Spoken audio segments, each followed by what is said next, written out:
మనమంతా బాగుండాలి అంటే జగన్మోహన్ రెడ్డి కావాలి, చంద్రబాబు అక్కర్లేదు. 2024లో ఇక్కడ తాళం వేసుకుని హైదరాబాద్ వెళ్ళిపోతారు. ఎన్టీఆర్ పార్టీ పెట్టిన 40 ఏళ్ల తర్వాత ఒక్క ఎమ్మెల్సీ లేని స్థితికి చంద్రబాబు తెలుగుదేశం పార్టీని తీసుకెళ్లారు. కుప్పంలో చంద్రబాబు, మంగళగిరిలో మరొకసారి ఆయన కొడుకు ఓడిపోతున్నారు. ఏ ధనవంతుడొచ్చినా మైలవరంలో గెలవలేడు. ఇప్పటికే ఇక్కడ పోటీ చేయాలనుకునే వాళ్ళ గుండెల్లో రైళ్లు పరిగెడుతున్నాయి అని కేసినేని నాని అన్నారు. మీ మధ్యలో ఉండే వ్యక్తి, మీ తోటి వ్యక్తి ఇవాళ మైలవరం నియోజకవర్గ చరిత్ర తిరగరాయిపోతున్నాడు. ఏం చేయబోతున్నాడు? చరిత్ర తిరగరాయిపోతున్నాడు. 1952లో ఈ దేశానికి మొట్టమొదటి ఎలక్షన్ జరిగితే ఇవాళ వరకు ఇక్కడ ప్రతిసారి ఎమ్మెల్యే కమ్మ సామాజిక వర్గానికి చెందిన వ్యక్తులు ఉన్నారు.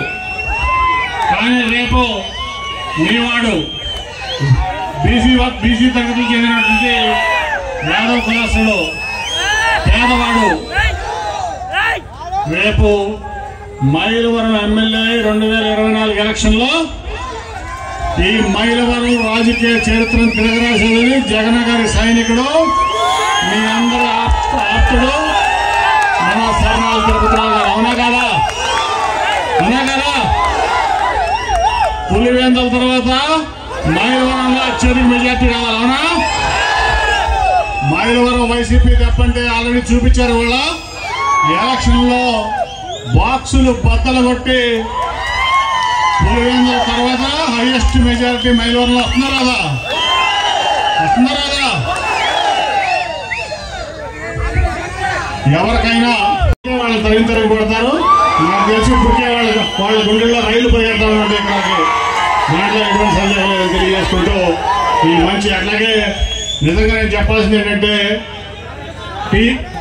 టీం వైఎస్ఆర్సీపీ మైలవరం నియోజకవర్గం ఇవాళ బ్రహ్మాండమైనటువంటి ఒక సమిష్టి కృషి చేసి ఈ ఆఫీస్ ఓపెనింగ్ కానీ అట్లాగే ఈ కార్యక్రమం కానీ భారీ సక్సెస్ చేసిన ప్రతి ఒక్కరికి అందరికీ ఇది ఎవరి విజయం కాదు, టీం వైఎస్ఆర్సీపీ మైలవరం పార్టీ సమిష్టి విజయం అని ప్రతి ఒక్కరికి పైనుంచి కింద వరకు నాయకుల నుంచి కార్యకర్తల వరకు అందరికీ నా కృతజ్ఞతలు తెలియజేసుకుంటూ సెలవు తీసుకున్నాను. ధన్యవాదాలు. కోసం ఇచ్చినటువంటి మగవాడు ఎవరున్నారా దేశంలో? ఎవరో మన నాయకుడు జగన్మోహన్ రెడ్డి గారు. అవునా కదా? ఆయన ఎన్నిసార్లు పట్టణం వచ్చాడు మీకోసం? 126 సార్లు. 2.5 లక్షల కోట్లు అంటే నిజంగా కూడా ఎవ్వరూ ఊహించలేదు.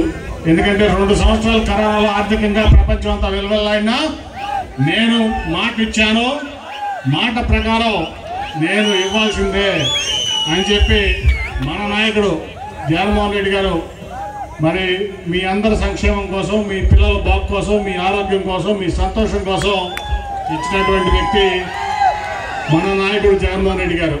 అవునా కదా? ఎన్నికల ముందు చాలా మందిని చూస్తాం మనం.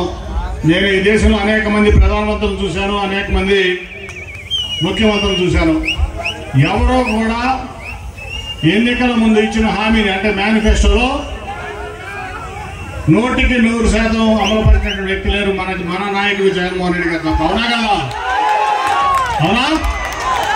మరి ఎంత గర్వంగా ఉంటుంది మీకు వైఎస్ఆర్సీపీ కార్యకర్తలని నాయకులని చెప్పుకోవడానికి మనం గర్వంగా ఉందా లేదా?